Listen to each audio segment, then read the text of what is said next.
Bueno, bienvenidos. Primer encuentro de historia judía para principiantes. Dudoso el título, pero vamos a mantenerlo así. Ahora vamos a ver por qué dudoso. Y estamos en día 13 del mes de Mar Heshvan, mes de Heshvan, ¿sí? El segundo mes del calendario judío, y 18 de octubre del calendario gregoriano para empezar juntos este camino.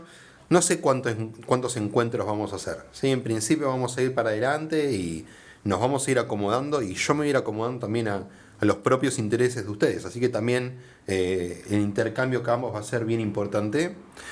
Pero lo cierto es que, bueno, en historia uno se puede detener a nivel de detalle o puede ir trabajando más las cosas a nivel macro. Vamos a ir probando, porque no todos los temas son iguales y no todos los temas se pueden abordar tampoco de la misma manera. Pero ¿por qué dije que el título ya es problemático? No para principiantes, porque, bueno, puede ser que alguno sea principiante en el estudio de la historia judía. El problema es si podemos hablar de una historia judía, ¿sí? Y los investigadores, la historiografía, va a problematizar un poquito si es que podemos hacer esto en dos términos. Primero, si es que realmente podemos concentrar solamente el estudio de lo que vamos a hacer solo en la historia del pueblo judío, sin tener en cuenta nada más. Y por el otro lado, si realmente podemos hablar de una historia judía, y si esa historia judía representa todo lo que vamos a estudiar. Y ahora vamos a conocer un ratito por qué el problema no está en la historia, sino en lo judío, ¿sí? Si realmente podemos hablar de lo judío haciendo referencia a cosas pero tan antiguas. ¿Ok? Algunos me conocen acá, otros no, ¿sí? Yo que soy Eliezer en hebreo, Agustín en castellano, y para toda la gente que me conoce soy Chori, además de estudiar para rabino ahora. Antes estudiaba historia en la facultad. No terminé la carrera, porque bueno, terminé optando por apuntar para el lado judaico, pero bueno, sí pude hacer un buen recorrido de estudio de fuentes, ¿sí? Dentro de la facultad, dentro de la universidad, y la verdad que me dio buenas herramientas para conocer los textos y también para poder equilibrar un poco lo que es el sentimiento que tiene un estudiante rabínico con respecto a los textos, que para mí son fuentes y son la base de mis creencias, al mismo tiempo que como estudiante de historia o ex estudiante también las puedo ver y puedo analizar si realmente puedo tomar a las fuentes como fuentes históricas o no, ¿sí? Que es una de las grandes preguntas. ¿Ok?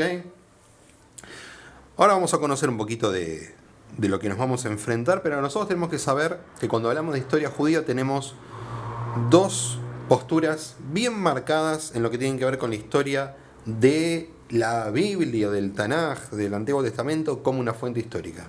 Y las dos posturas es una minimalista y una maximalista. La minimalista es la que va a pensar que de la Torá no se puede sacar absolutamente nada como fuente histórica. Nada. Nada es algo que sea algo que pruebe algún acontecimiento histórico. Nada de lo que encontramos en la Torá realmente es fehacientemente lo que pasó. Ni siquiera nos puede dar algún indicio de lo que pasó en esa época, sino que es una construcción muy posterior y que solamente hace referencias al pasado por una cuestión de mitología nacional de lo que conocemos como pueblo de Israel. La postura opuesta es la postura maximalista, que es la postura que va a sostener que mayoritariamente todo lo que encontremos en la Torá, en el Tanaj, en el Antiguo Testamento, es verídico y es una fuente que nosotros podemos usar para probar los acontecimientos del pasado, ¿sí? Y como me suele pasar con todo lo judaico, con esto también, nos vamos a ubicar en el centro. No nos vamos a ubicar ni del lado minimalista, porque sería realmente muy cerrado y muy determinista decir que nada pasó y nada sucedió con respecto a la Torá, pero tampoco nos vamos a colocar del otro lado, no vamos a atravesar a la Torá, ¿sí? Ni a todas las fuentes judías pensando que son Torá Mina Shamaim en este caso, que son Torá entregada del cielo. No, vamos a tratar de ver qué podemos usar de la Torá, del Tanaj, como fuente histórica. ¿Ok? Por lo menos en el primer momento. Ya cuando vayamos entrando y vayamos avanzando en los siglos, vamos a encontrarnos ahí sí, con distintas fuentes arqueológicas, escritos, un poco más de texto, ¿sí? Tanto de nuestro pueblo como de otros pueblos, que nos van a dar un poco más de luz para poder entender si lo que estamos estudiando es o no es historia. ¿Ok? Bueno, vamos a empezar con lo primero que quiero compartirles, y es una página de internet, se puede descargar como PDF, pero es una página de internet que va a servir un poquito como recorrido, ¿sí? De todo lo que vamos a hacer. Si se fijan, es una página que la verdad está muy bien en lo gráfico. Después no tiene mucho contenido dentro, ¿sí? Ahora la voy a hacer un poquito de zoom así pueden ver todos. Pero lo que hace es un buen recorrido histórico que nos permite ver las distintas etapas del pueblo de Israel mientras se van combinando con la cantidad de población judía que existe en cada una de las épocas. Y bueno, nos va ubicando un poco más que nada temporalmente en los distintos sucesos. ¿Por qué es importante esto? Porque por lo general nos cuesta un poco ubicar cronológicamente algunas cosas. Ahora vamos a ver, no de todo esto podemos decir fehacientemente que ocurrió en los años que dicen, pero a medida que nos vamos acercando al final de la era anterior al año 1, ¿sí? De la era común, podemos ya ir teniendo un poco más de certezas. Ahí que estaba entrando Juli, me acordé algo que tenía que decir al principio y que no dije, ¿sí? Y que decimos siempre en todos los cursos del Ilmod Lamed, y es que esto que hacemos acá, esto que estamos encarando, como todos los cursos que hacemos de LUL, son todos absolutamente gratuitos y orgullosamente gratuitos, pero que siempre estamos abiertos a que cada uno de ustedes pueda colaborar con nosotros. Así que antes de terminar voy a dejar la página de Cafecitos para que quien quiera hacer una donación la pueda hacer y sigamos con esto. ¿Sí? Ya lo vamos a usar para imprimir libros y para un montón de cosas que nos van a ayudar en el estudio. Bueno, fíjense acá. Estamos hablando de una época muy antigua, ¿sí? Y estamos hablando de una época donde estamos en el principio de lo que conocemos como la historia. La historia dentro del mundo en general se conoce dentro del año 3000 antes de la era común, ¿sí? No es casualidad, ¿sí? Voy a dejar de compartir un cachito. No es casualidad que cuando nosotros hablamos de la historia de nuestros patriarcas y por sobre todo de la historia de la creación del mundo, y hablamos de 5000 y pico de años de historia, no es casualidad que coincida más o menos ese inicio del mundo con el inicio de lo que conocemos como la historia. ¿Qué marca el inicio de la historia para el estudio científico? El inicio de la escritura. ¿Sí? La escritura marca el inicio de la historia. Y lo que está anterior al inicio de la escritura y el desarrollo de la escritura se lo conoce como prehistoria.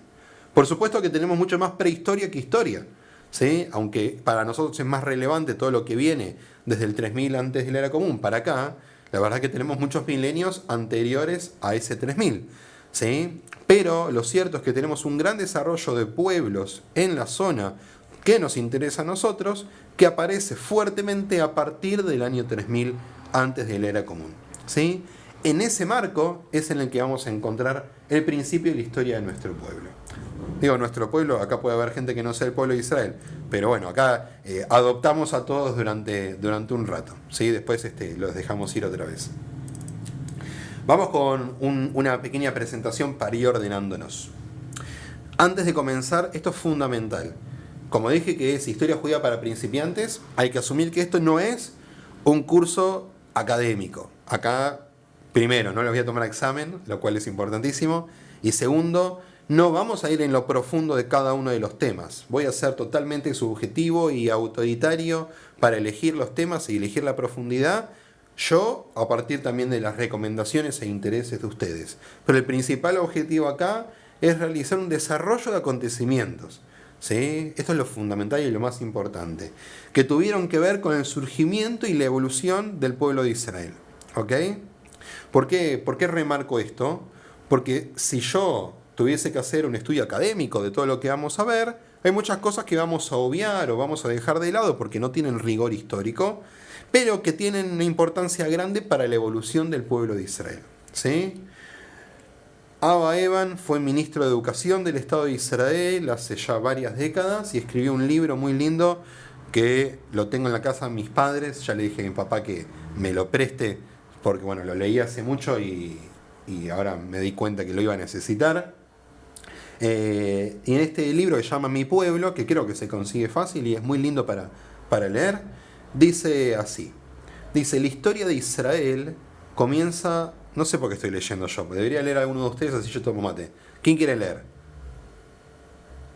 Vamos, alguno que lea, que me haga el favor. Tengo la boca Yo seca. leo, yo leo. Gracias, Mauricio. Sorry, yo leo. Bueno, Gracias. dice, la historia de Israel comienza en una zona de sombras donde coexisten el hecho y la leyenda. La leyenda ha penetrado tan profundamente en la experiencia humana que ha adquirido su propia realidad. Lo que se cree que ha sucedido en el Medio Oriente ha contribuido tanto a formar la historia del mundo como la que se sabe que ha sucedido. El hecho y la leyenda convergen para describir la aparición de Israel en un Medio Oriente dominado por los imperios fluviales del Nilo y el Éufrates. Alrededor de esos opulentos cursos de agua se podían constituir sociedades sólidas que no dependían de la suerte desigual de los cielos. Los que vivían en los verdes valles eran inmunes al destino nómada que, en otras partes del Medio Oriente, enviaba a hombres sedientos a buscar ansiosamente pastos de año en año. Las tribus hebreas, de acuerdo con la historia bíblica y todos los demás testimonios existentes, vinieron de la Mesopotamia. No eran los nómades primitivos del desierto, sino el producto de una región en que Sumeria, Acadía y Babilonia habían construido una larga tradición de civilización y empresa. Repentinamente nos encontramos con un grupo de tribus que emigran de la Mesopotamia radicándose en el rincón sudeste de Media Luna Fértil, formando un pueblo. Muchas gracias. Por favor. Bueno, algunas cosas importantes de este texto. Lo que se cree y lo que se sabe. Estamos acá hablando de una coexistencia. ¿En qué sentido? En la historia no solamente importa la historia, sino también la memoria. Y la memoria no siempre está compuesta con cosas que realmente pasaron, sino con cosas que se creen que pasaron. Hay un montón de ejemplos para esto a lo largo de la historia, muchos muy lindos o muy feos, pero siempre hay que tener en cuenta qué es lo que la gente cree que pasó para ver cómo reaccionó la gente, cómo actuó la gente para construir lo que iba a pasar después. ¿Sí? Me voy de tema un minuto, pero hay un estudio muy lindo, por ejemplo, de un historiador italiano, ¿sí? Que dice cómo puede ser que en la década del 90 en Italia hayan aparecido partidos políticos de derecha muy fuertes y casi filofascistas, cuando en realidad Italia después de la Segunda Guerra Mundial fue siempre muy republicana y muy demócrata. Bueno, dice, si nosotros revisamos en la memoria de la gente en Italia había quedado muy marcada por la responsabilidad de los grupos de partisanos republicanos que habían sido responsables después matanzas que los nazis habían hecho en Italia. Y ese sentimiento de rencor había quedado en lo profundo de la población de Italia, hizo que 60 años después esa gente decidiera votar por grupos que eran mucho más filofascistas que filorepublicanos. ¿Por qué les traigo este ejemplo? Porque si nosotros no entendemos qué es lo que la gente recuerda, nunca vamos a poder entender qué es lo que realmente desencadena un hecho después del otro. No siempre lo que pasó es lo que va a determinar lo que después va a pasar. Y si lo que se cree que pasó en la tierra de Israel es la convergencia de 12 tribus para después conformar reinos y conformar otros tipos de organización, eso es lo que realmente provocó la posterior evolución. Si después nosotros descubrimos que esas tribus no eran 12, o que no venían todas del mismo lugar, o que no eran patriarcas los que eran sus antepasados en común, ¿no? Es relevante y al mismo tiempo no es relevante. ¿Sí? Y esto es importante, porque si desestimamos todo lo que es la Torá como fuente histórica, lo que hacemos es perdernos cuál fue el sentido, ¿sí?, de que en algún momento un grupo de gente se tomase el tiempo de escribir esa historia en común para marcar un pasado en común y por lo tanto un futuro en común. ¿Se entiende? ¿Sí? La historia es importante, pero la memoria es importante también. ¿Ok? Y lo segundo, no nos olvidemos que estamos hablando de un pueblo de Israel que vive en contexto de un mundo que es general. Y estamos hablando acá de dos polos bien importantes. A ver si hay mapa por acá. Ahí está. Dos mundos muy importantes.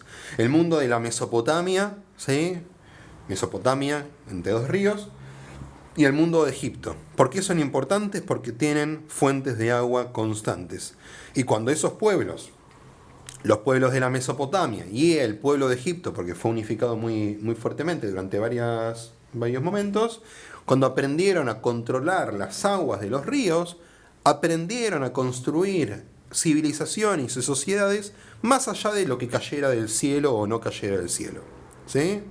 Cuando nosotros empezamos a leer la semana pasada en la Torah la historia de Abraham, dice que Abraham viajó, ¿sí?, desde Ur Kasdim, que está marcado acá, viajó hasta la tierra de Canaán y 10 renglones después dice que ya se tuvo que ir de Canaán porque había hambruna, porque había sequía.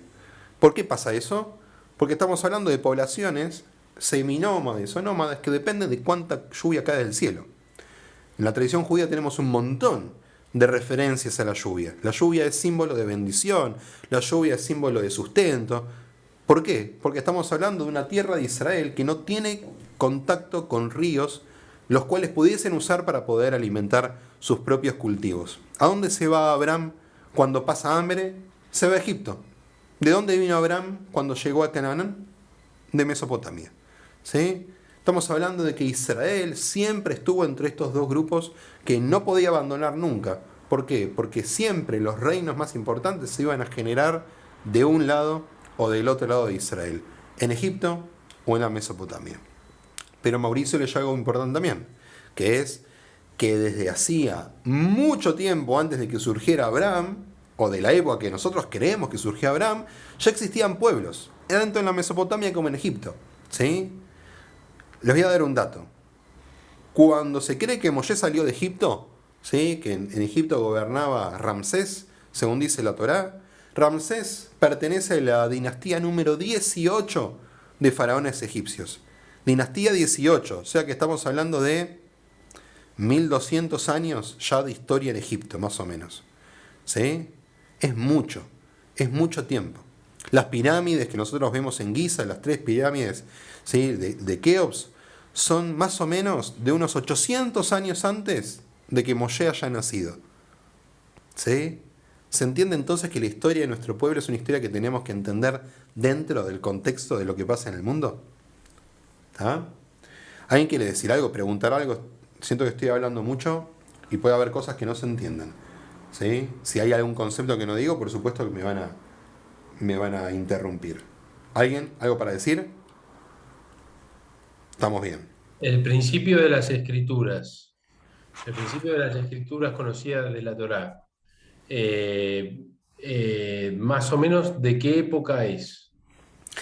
Mira, el más optimista de todos te va a decir que es del siglo 7, 8. Optimista en el sentido de el que piense que el más cercano a Moshe te va a decir que la Torá no se escribió al menos 400 o 500 años después de Moshe. ¿Sí? Los más pesimistas de todos te van a decir 1000 años después de Moshe o 800 años después de Moshe. Yo me ubico casi en el medio, pero lo que hay que entender es que probablemente la Torá sea un conjunto de escritos que se fueron compilando y acumulando, ¿sí? Que no es alguien escribió desde Bereishit y terminó hasta Israel, la última palabra de la Torá, sino que fueron varios textos que se fueron juntando y compilando, ¿sí? Nosotros vamos a hacer, no vamos a estudiar esta parte de la historia muy en profundidad, pero cuando lleguemos a la parte de la vuelta a Sion, que ahora vamos a hacer un recorrido un poquito, así nos ubicamos, vamos a ver que la compilación de lo que nosotros conocemos como el Tanaj, ¿sí?, la canonización de textos como textos sagrados, es fundamental para pensar al pueblo de Israel como un pueblo homogéneo. ¿Sí? Vos cuando decís, esto es importante para todos nosotros, estás hablando de que estás generando un nosotros. ¿Sí? Pensá, por ejemplo, en el país, en la Argentina, en la nación argentina, ¿qué fue lo primero que homogeneizó o juntó, nucleó a toda la sociedad argentina fuertemente? Bueno, fue la Constitución, ¿sí? 1853. Si todos creen que un mismo texto es importante, no solo estás creando un texto importante, sino estás creando un nosotros. Y eso recién pasó bastantes siglos después de Moshe. ¿Ok? ¿Cómo podemos dividir la historia del pueblo de Israel? Así nos ordenamos un poco porque por lo general siempre hacemos todo como muy en el aire y a veces tenemos como algunos baches. Primero decir que todo lo que estoy mostrando va a estar todo disponible, ¿sí? Pero acá hice como un punteo, un cachito. Tenemos la época de los patriarcas. Acá, ojo, estoy siguiendo lo que nos dicen las fuentes, lo que dice la Torá, ¿sí? No necesariamente es lo que pasó, pero como dijimos antes, lo que creemos que pasó también es importante. La época de los patriarcas, el éxodo de Egipto, la división en tribus, ¿sí? En la tierra de Israel, ahora les voy a mostrar un mapita, y la época de los jueces, el reino unificado y la división en dos reinos, el reino de Yehudá, que va a estar en el sur, y el reino de Israel en el norte, la destrucción del reino del norte, el reino de Israel, por parte de los asirios, y la destrucción del reino de Yehudá por parte de los babilónicos, que da inicio a lo que conoce como Galut Babel, el exilio babilónico. La destrucción del primer templo de Jerusalén, Shivat Zion, el retorno de Babilonia a Sion, ¿sí? El dominio de los griegos helénicos, la revuelta de los macabeos, el reinado Hashmonaí de los hasmoneos, los descendientes de los macabeos, el dominio romano, la destrucción del segundo templo de Jerusalén y la revuelta de Bar Kokhba y el exilio, ¿sí? Que nos sacó de Israel, ¿sí? Casi en nuestra totalidad.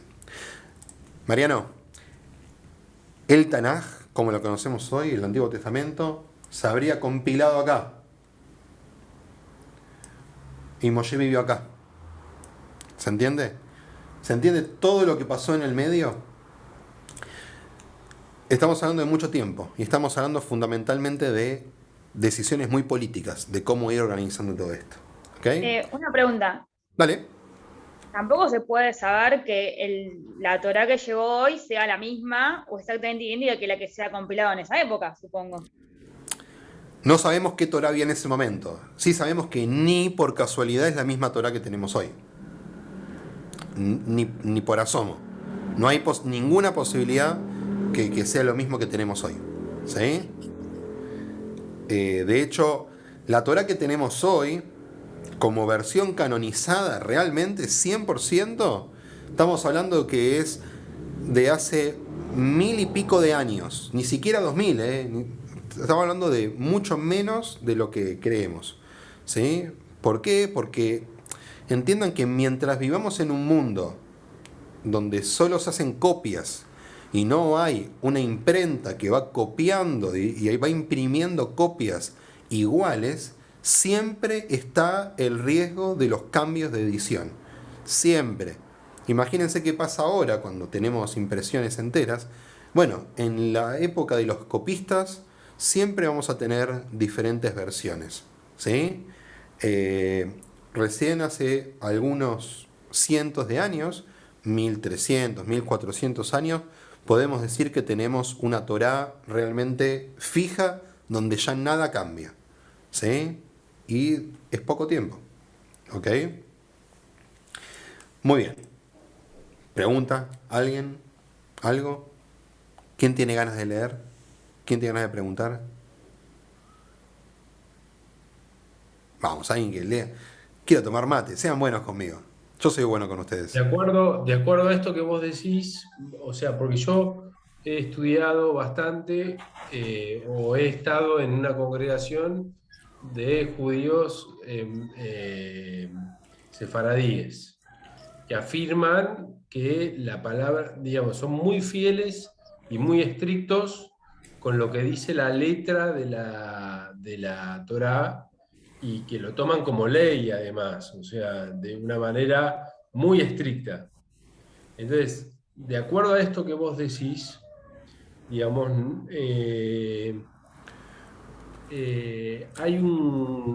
se abre un gran espacio para la interpretación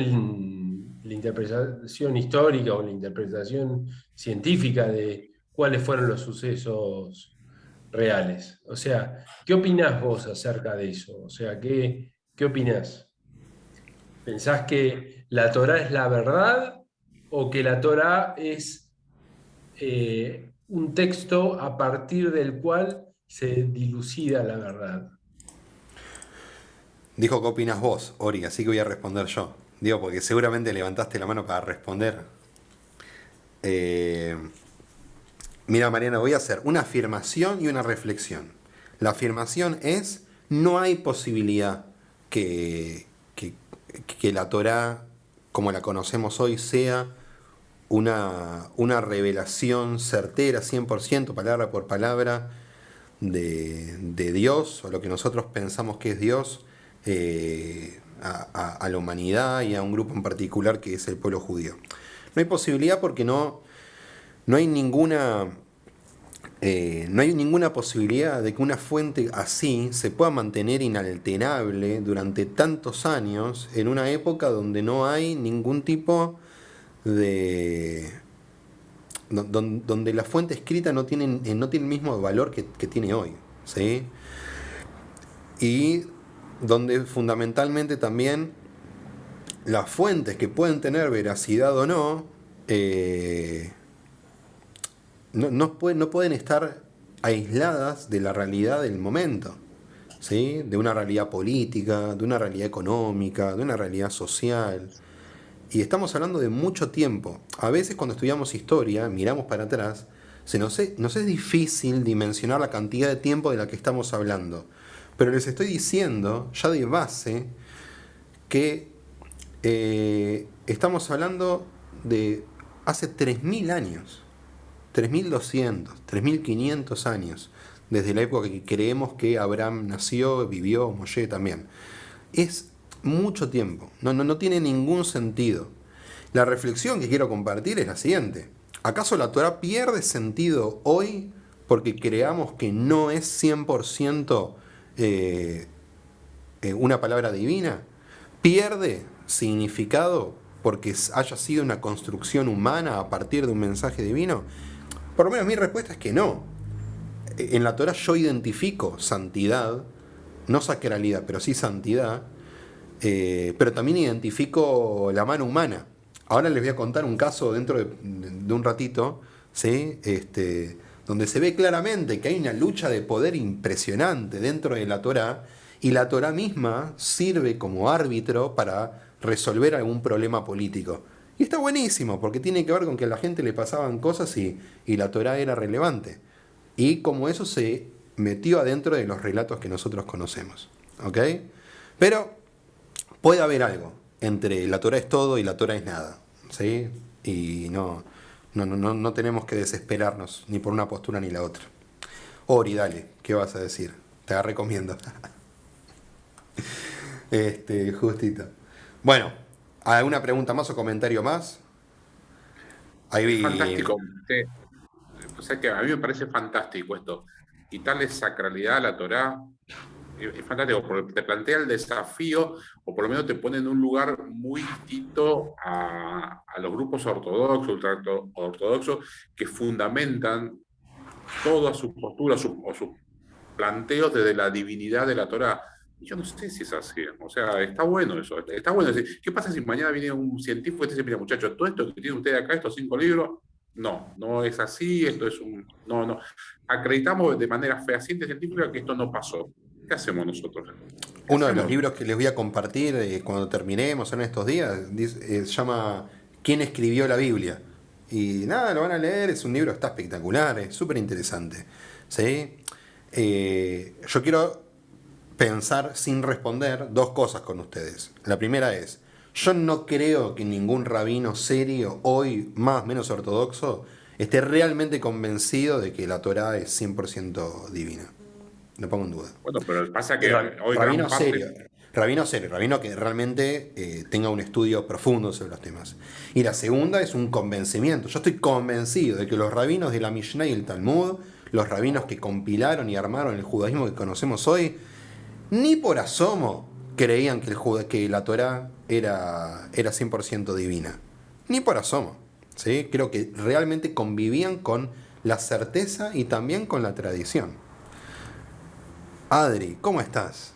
Me imagino que vas a saludar antes de... Sí, ¿cómo estás? Tanto tiempo. Muy bien, todo bien.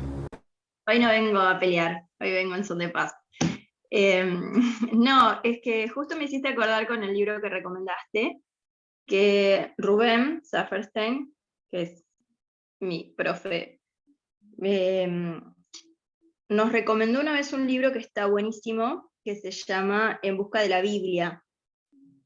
Y es como de un grupo de científicos que salieron a buscar cada cosa que dice en la Biblia, si realmente pasó o no pasó. O sea, buscar una comprobación científica, no sé, del diluvio, de todo lo que está mencionado en la Biblia.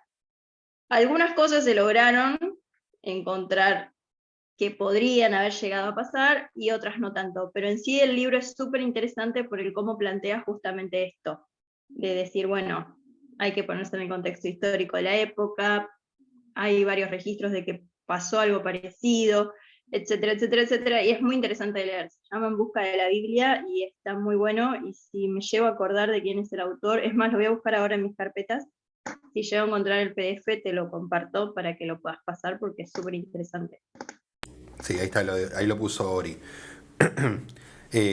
Sí, fundamentalmente si nosotros podemos aceptar un origen humano, no 100%, pero humano dentro de la compilación de la Torá, y con compilación ya de vuelta, les estoy transmitiendo que no es un texto uniforme, también podemos repensar algunas partes de la Torá que tenemos que entender dentro de su contexto y no parte de un mensaje que representa la voz del Todopoderoso. Porque si no es complejo entender que la Torá nos hable de esclavitud, ¿sí? Pero si lo pensamos en su contexto, no sé, Marx decía que el modo de producción esclavista duró hasta principios del siglo I después de la era común, ¿sí? O incluso más. ¿Sí? Hay investigadores que dicen hasta el siglo VI, VII, y hay algunos que dicen que duró mucho más. Entonces, si la esclavitud, que en Argentina la ley de vientre fue de 1813, existió hace un montón de tiempo, no podemos pretender que la Torá no nos hable de esclavitud, porque la gente de la época solo conocía la esclavitud. ¿Sí? Ahora, si pensamos que eso también es parte del mensaje divino, bueno, ahí entramos en un conflicto. ¿Okay? Un pequeño, una breve reseña, ¿sí? De la historia del pueblo de Israel. ¿Quién puede leer?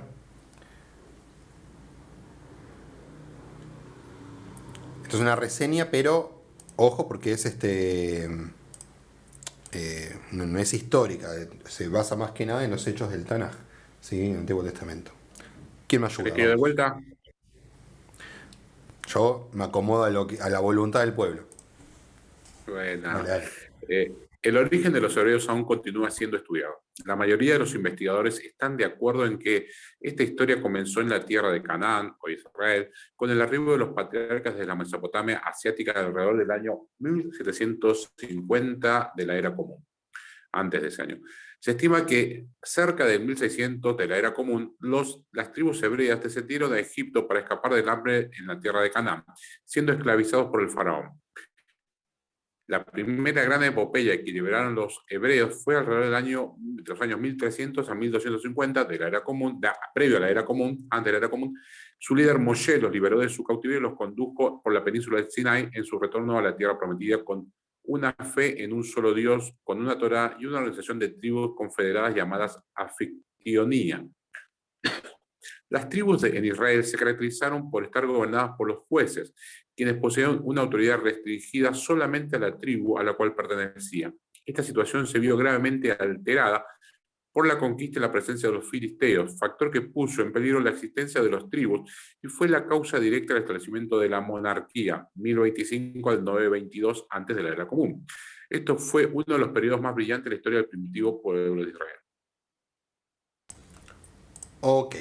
Bueno, esto representa la historia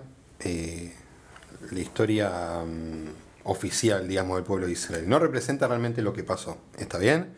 ¿Por qué? Porque dudosamente podamos probar históricamente que haya habido una esclavitud en Egipto de tantos años, un éxodo masivo de millones de esclavos, ¿sí? Ahora sí podemos ubicar al pueblo de Israel dentro de una época histórica. ¿En qué sentido? Me acuerdo, por ejemplo, que cuando estudiaba en la facultad, mi profesora de egiptología me decía, ¿sabes qué? no sería raro, por ejemplo, fíjense el nivel de detalle que tenemos que ir para buscar puntos de conexión, cuando en la Torá dice que los hermanos de Yosef, ¿sí?, de José, lo vendieron como esclavo a Egipto a una caravana de Ismaelim, ¿sí?, dice la Torá, en esa época, tranquilamente podemos pensar que las caravanas egipcias llegaban hasta la tierra de Israel, hasta la que hoy es la tierra de Israel, ¿sí? Entonces, hay conexiones entre el relato oficial y la historia real. Lo hay, ¿sí? ¿Por qué? Porque Egipto durante muchos de estos años gobernó la tierra de Israel y tranquilamente podemos hablar de un comercio que se haya extendido, ¿sí?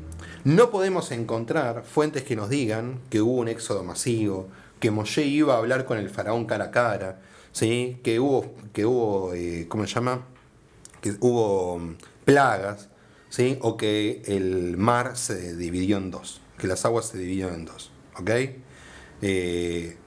Adri, yo por ejemplo me acuerdo, cada tanto aparece algún estudio que dice que se probó que si baja la marea y sopla el viento de no sé dónde y aparece la luna en no sé dónde, de repente el río podría abrirse en dos, como dice en la Torá, y está probado científicamente. Y la realidad es que no, y quien persigue eso se va a chocar contra la pared varias veces, ¿sí? Nosotros tenemos que entender que el relato de la Torá no es un relato históricamente verídico, pero sí es un relato que transmite cosas. Eso es para otra clase, otro curso, no es para donde estamos ahora. Sí tenemos algo acá que es importante, el tema de las tribus, ¿sí? Porque las tribus lo que tienen es que son la primera organización política dentro de la tierra de Israel o la tierra de Canaán, según lo que nosotros creemos, ¿sí? ¿Y por qué es importante? Porque cada una tiene un nombre distinto y cada una tiene un origen distinto, pero de repente, en la memoria colectiva, estas tribus establecieron que todos tenían un pasado en común. ¿Cómo es ese pasado en común? Todas se consideraban como hijos del pueblo de Israel, hijos de Israel, ¿sí? Benei Israel, Beit Israel, ¿sí? Ah, claro, yo no estoy compartiendo pantalla. Yo estaba mostrando el mapita y no lo estaban viendo. Este es el mapa clásico que tenemos de las tribus de Israel. Las 12 tribus, ¿sí? 12 tribus que tienen que ver con orígenes distintos y que según la tradición judía, que tampoco es algo casual, hay distintas madres para estos hijos que tienen un mismo padre. Distintas madres. Y no todas las madres son igualmente preponderantes en la historia del pueblo de Israel. Si revisamos la Torá, tenemos 2 esposas de Jacob y 2 concubinas de Jacob. Y esto tiene un impacto profundo en el origen y el estatus de cada una de estas tribus, ¿sí? ¿Dónde vamos a encontrar lo principal? ¿Dónde vamos a encontrar el principal mensaje en estas tribus? Bueno, que las tribus de Reubén, de Yehudá, de Shimón y de Leví, que son los 4 hijos de Lea, ¿sí?, de la matriarca Lea, tienen un lugar especial, que las tribus de Binyamin, de Efraín y Menashe, que son los descendientes de Rachel, ¿sí?, la segunda esposa de Jacob, del patriarca Jacob, tienen también un estatus especial, y que el resto tienen un lugar a veces secundario, a veces no, ¿sí?, que son los hijos de las concubinas, de Bilá y de Silpá. ¿Ok? Entonces, acá vemos que en el mensaje de la Torá tenemos algo que representa también el conflicto político de la época. ¿Ok? Vamos con algunos textos, ¿sí? Les voy a mostrar algo de lo que les voy a dejar después. Primero, les voy a dejar este libro. No es un libro que me fascine porque Martin Knott es un gran referente del mundo minimalista, es decir que nada de la Torá tiene relevancia histórica, pero bueno, es un libro interesante, sí, para leer. Por supuesto que todos son libros de gran cantidad de páginas. Vamos a leer un poquito de John Bright, que se ubica del otro lado, ¿sí? Bright se ubica más del lado maximalista y es un poco una lectura un poco más linda. No vamos a leer todo, voy a leer solamente una partecita que dice así, fíjense. La primera mitad del segundo milenio, aproximadamente 2000 al 1550, nos lleva a la época de los orígenes de Israel. Un día, a propósito, ¿no? Un día, como de repente, así como así, en el curso de estos siglos salió el padre Abraham de Harán con la familia, rebaños y siervos para buscar tierra y descendencia en el lugar que su Dios le había de mostrar. O para decirlo de otro modo, tuvo lugar una migración a Palestina. Palestina es una zona espacial. ¿Sí? Saquémosle todo contexto o toda cuestión política a esto por ahora. Una migración a Palestina de pueblos seminómadas, entre los que deben buscarse los antepasados de Israel. Así comenzó aquella cadena de sucesos tan portentosos para la historia del mundo y tan redentores, el que Allende diría tan providencialmente guiados, que llamamos historia de Israel. Es decir, que Abraham pudo haber existido, que las tribus pudieron haber existido, pero están dentro de grupos de gente nómade o seminómade que en un momento decidió, bueno, vamos a sentarnos en un lugar, vamos a conformar una unidad política, social, en un lugar del mundo que conozcamos. Y fueron a la tierra de Canaán. ¿Sí? Tierra que estaba habitada, tierra que tenía pueblos, tierra donde había producción artística, tierra donde había producción de cerámica, donde había ritos funerarios, donde había religiones armadas, etcétera, etcétera, etcétera. ¿Sí? Es decir, que Abraham no llega, si es que Abraham existió, no llega a una tierra desolada y donde no había nadie, sino que llega a una tierra donde había gente y donde había muchos lugares que estaban sin ser habitados. ¿Ok? Vamos con otro texto, ¿sí? Yo les voy a ir recomendando, ustedes van a ir leyendo, por supuesto, lo que les vaya interesando. Este es un texto que habla de instituciones en el Antiguo Testamento, un libro de Book que es muy bueno, página 13, así no me olvido. Les voy a mostrar solamente el índice para que lo vean, pero van a ver que es algo muy, muy bueno, ¿sí? Donde habla prácticamente de todo, donde hace un desarrollo bien profundo de cada una de las instituciones que componían el mundo antiguo en la tierra de Israel. La familia, ¿sí? Habla de la mujer, habla de los hijos, de la herencia, la muerte, ¿sí? El rey, el gobierno, ¿sí? Todas las instituciones que conforman al pueblo de Israel en ese momento, porque hay que entender que no era el único pueblo de la época que tenía todo esto. Y es probable que encontremos muchas cosas en común en la forma de organización del pueblo de Israel con la forma de organización de pueblos de la época. ¿Sí? Al final de cuentas, en el libro de Shmuel, el libro de Samuel, el primer libro, a Shmuel le dicen: queremos tener un rey como tienen todos. ¿Sí? Bueno, justamente, si es así, significa que el pueblo de Israel estaba siempre en contacto con las instituciones de los pueblos que componían el cercano oriente. Fíjense un poquito esto. ¿Alguien quiere leer? Acá un poquito de que explica Book sobre las tribus. ¿Quién me ayuda? Vamos. Juli, ahí te estoy viendo. Va. La tribu es un grupo autónomo de familias que que se consideran descendientes de un mismo antepasado. A la tribu se la denomina según el nombre o sobrenombre de su antepasado, precedido o no de hijos de. Los ejemplos árabes son innumerables. En la Biblia, al grupo de los descendientes de Amalek, de Edom, de Moab, se los llama Amalek, perdón, no sabían cómo es el acento. Edom, Moab, sin la adición de hijos de. Sin embargo, se dice Israel o también hijos de Israel, Judá o hijos de Judá, etc. Y siempre hijos de Amón. Excepto dos casos, de los cuales uno es textualmente incierto. En lugar,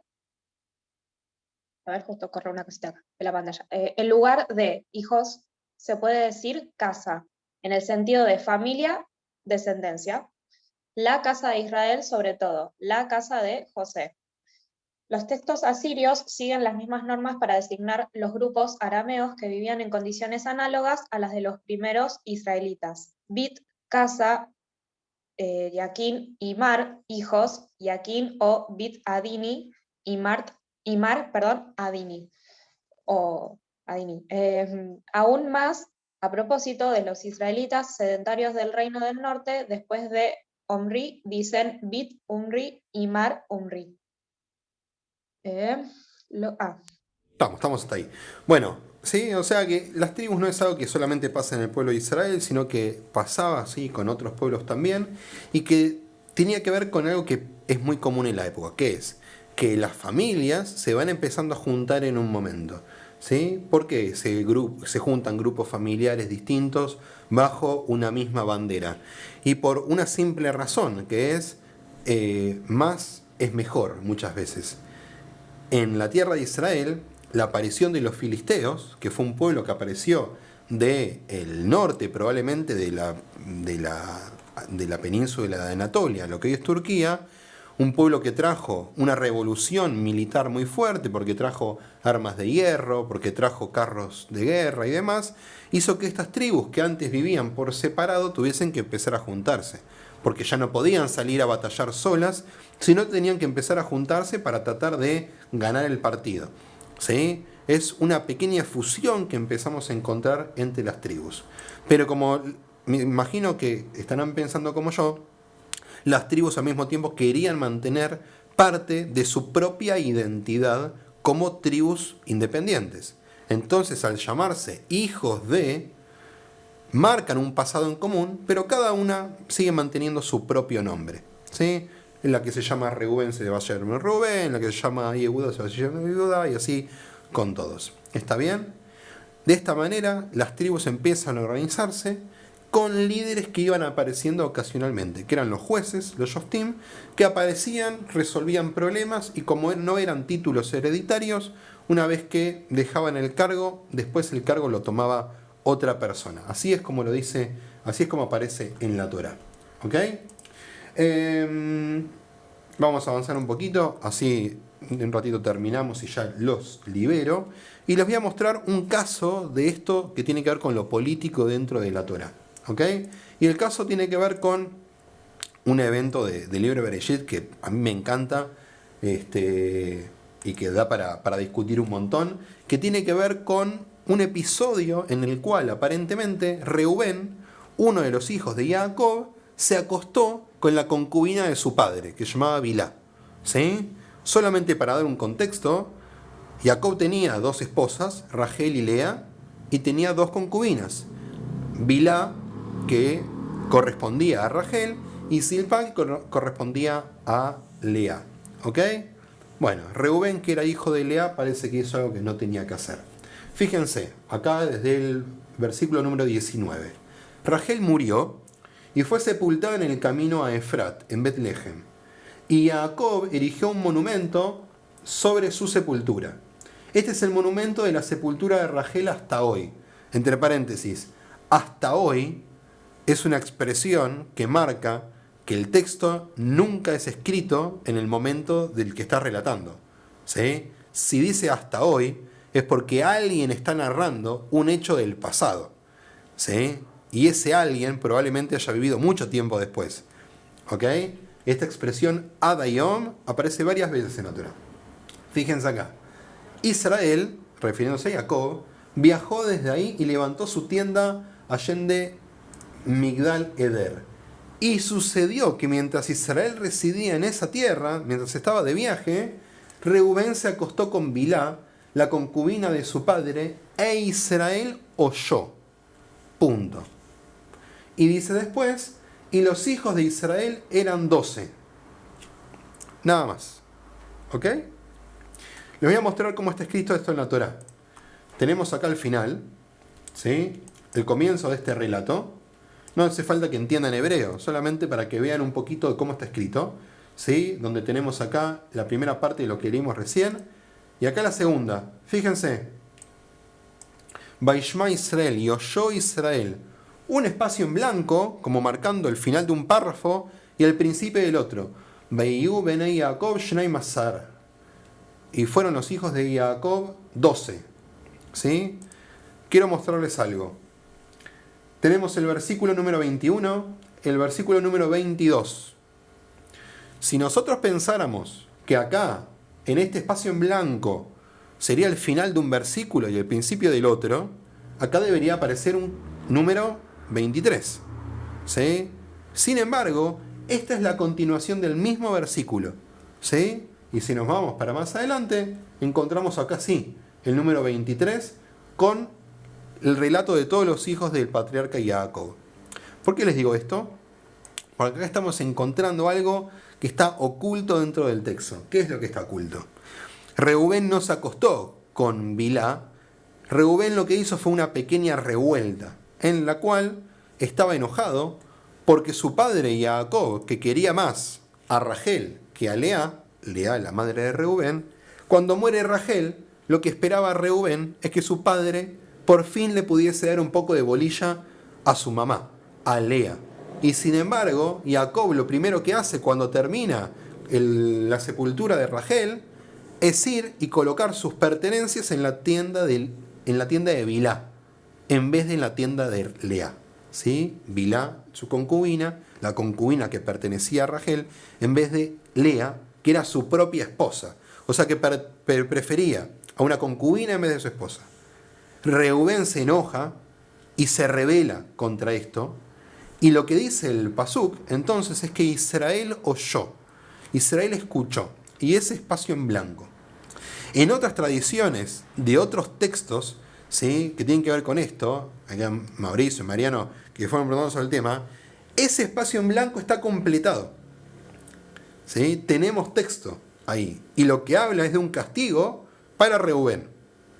Castigo que acá no encontramos, pero que más adelante en el libro de Bereshit va a aparecer. Y Jacob le va a dar con un caño a su hijo primogénito, a Reubén. Ahora, ¿qué importa esto y por qué hay una aparición de algo político acá? ¿Qué es lo que nos importa a nosotros? Porque Reubén es el hijo primogénito. Y el primogénito siempre es el más importante entre todos los hijos. ¿Sí? Hay 3 cosas que el primogénito en la Torá recibe. Número 1, la posibilidad de ser el líder dentro de todo el resto de los hijos. Número 2, doble porción de la herencia. Y número 3, en la Torá, el sacerdocio correspondía a los primogénitos. Ahora yo les quiero mostrar de vuelta el mapa que tengo acá. Ustedes encuentran a la tribu de Yosef, el hijo de Jacob, ¿sí?, que fue vendido como esclavo a Egipto. ¿Ven una tribu que se llama Yosef?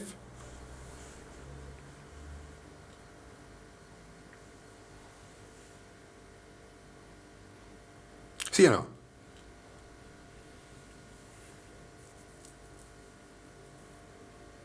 Aparentemente no. No. Gracias, Erika. No tenía respuesta. Capaz lo encontraron ¿Pero por qué Lo hay estábamos 13? buscando. ¿Cómo? ¿Cómo, Ana? ¿Por qué hay 13? A ver. 1, 2, 3, 4, 5, 6, 7, 8, 9, 10, 11 y 12. Menashe es una tribu que está dividida por el río Jordán y por eso tiene ¿cómo se llama? Tiene tierras en las 2 márgenes del río. Pero son 12 tribus. Pero son 12 tribus y hay 2 hijos de Israel que nosotros no encontramos acá. A Yosef no lo encontramos.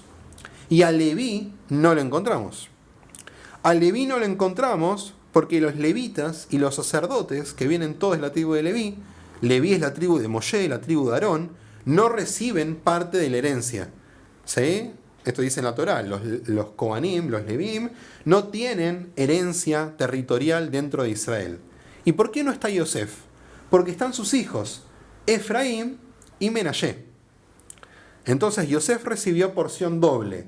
¿Significa que Yosef es tratado como qué? Si recibe porción doble. Primogénito. Como primogénito. Entonces ahí vemos que de las 3 características de los primogénitos, Reubén ya perdió una. Reubén perdió la posibilidad de tener doble herencia. Número 2, perdió la posibilidad de ser sacerdote, ¿sí?, de ser la cabeza del mundo sacerdotal. ¿Quién es para el pueblo de Israel la cabeza del mundo sacerdotal? Dije recién, la tribu de Leví, no la tribu de Efraín. Efraín acaba de perder también la parte sacerdotal. Y por último, dijimos que el primogénito es el líder político dentro del resto de los hijos. ¿Y quién va a ser el gran líder político para todas las tribus y con una fuerte presencia en la Torá, con relatos que lo elevan y lo levantan y lo tratan como el mejor? ¿Quién va a ser la gran tribu de Israel de las 12? Judá. Muy bien. La tribu de Yehudá. ¿Sí? La tribu de Yehudá es la gran tribu. Es la tribu que se lleva todos los honores. La tribu que va a recibir el honor de ser el gran reino.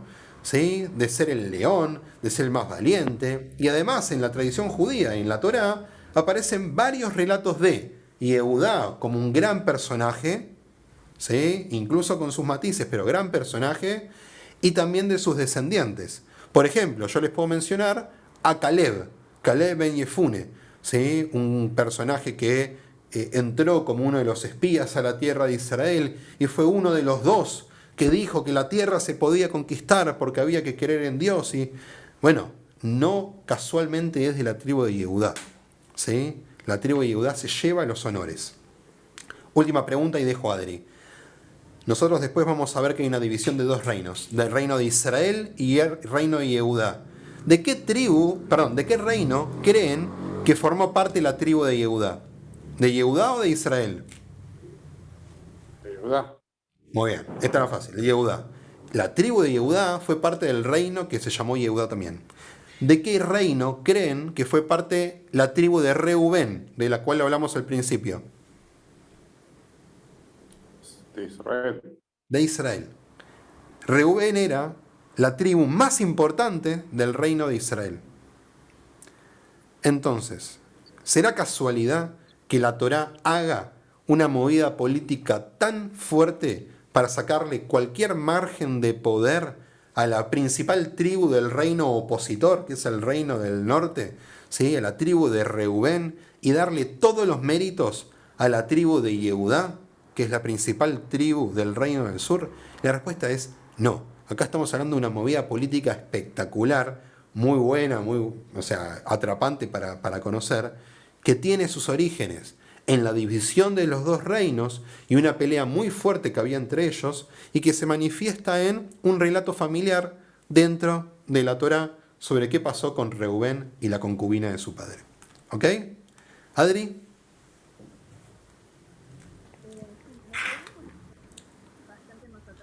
Se te escucha muy bajito. Bueno, me lo acerco un poco al celu para que... A ver ahí. Ahí va, te cierro el costo, si me puedo acercar el celu, ahí me escuchas mejor.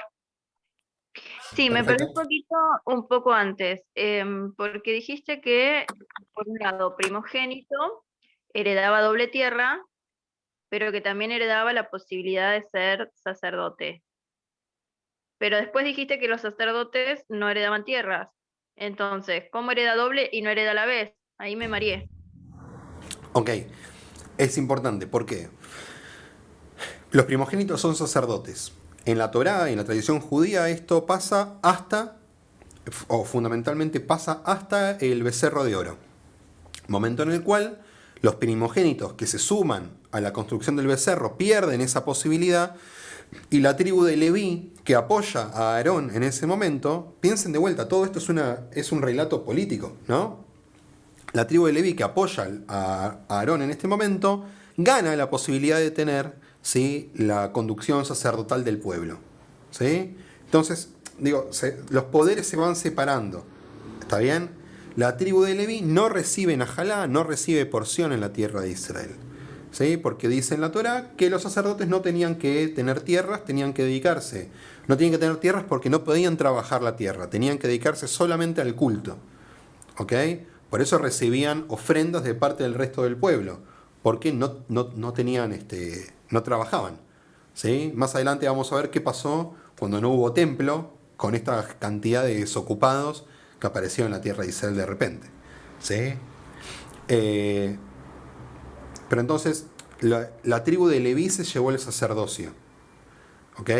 Las tribus de Efraín y Menashe se llevaron la doble porción. Y la tribu de Yehudá se llevó la monarquía, se llevó el poder político, ¿sí? ¿Por qué no es una contradicción, Adri? Porque para la época que esto se escribió, que esto realmente fue relevante, no todo estaba dentro de las mismas manos. Principalmente monarquía y sacerdocio son dos poderes distintos, en manos de actores distintos, ¿sí? Entonces había que buscar un relato donde esos dos poderes tuviesen un origen aparentemente inicial, pero que después se diferenciaran para que la monarquía estuviese por un lado y el sacerdocio por el otro. Más que nada para que ningún rey intente decir, yo también soy el poder religioso. ¿Sí? Cosa que no pudieron evitar, en algunos momentos de la historia ocurrió que algunos reyes también se colocaran como cabeza del templo y bueno, fue problemático. ¿Ok? Más entendido o menos entendido, el objetivo de este relato que les hice es fundamentalmente que entiendan que encontramos relatos políticos y relatos consensuados y relatos buscados y con objetivos dentro de la Torá. Y eso no hace que la Torá pierda sentido, sino al contrario, tiene más sentido todavía, ¿sí? Porque hace del texto algo relevante, históricamente, pero también espiritualmente. ¿Ok? ¿Alguna pregunta más, comentario más? Ya vamos a ir terminando, así los libero. ¿Algo? No, nada más. Muy bien. Bueno, algunos anuncios. Primero, voy a armar la carpeta para darles textos. Ningún texto es obligatorio, no hay examen, no se preocupen, por favor. ¿Sí? No hagamos de esto un espacio súper formal y nada por el estilo. Pero las lecturas son recomendadas, al menos para tenerlas a mano y para poder consultarlas cuando aparezcan dudas. ¿Ok? Segundo, importante, la semana que viene no vamos a tener curso, ¿sí? Porque el lunes que viene voy a estar complicado, les voy a ser sincero, no les quiero mentir. Juega River, ¿sí? Me toca ir a la cancha y justo juego el lunes.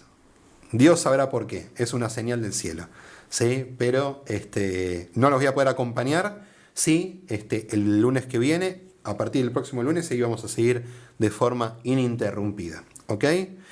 Cualquier cosa que no se haya entendido hoy, estoy abierto si quieren, no sé, armar un grupo de WhatsApp, lo que quieran.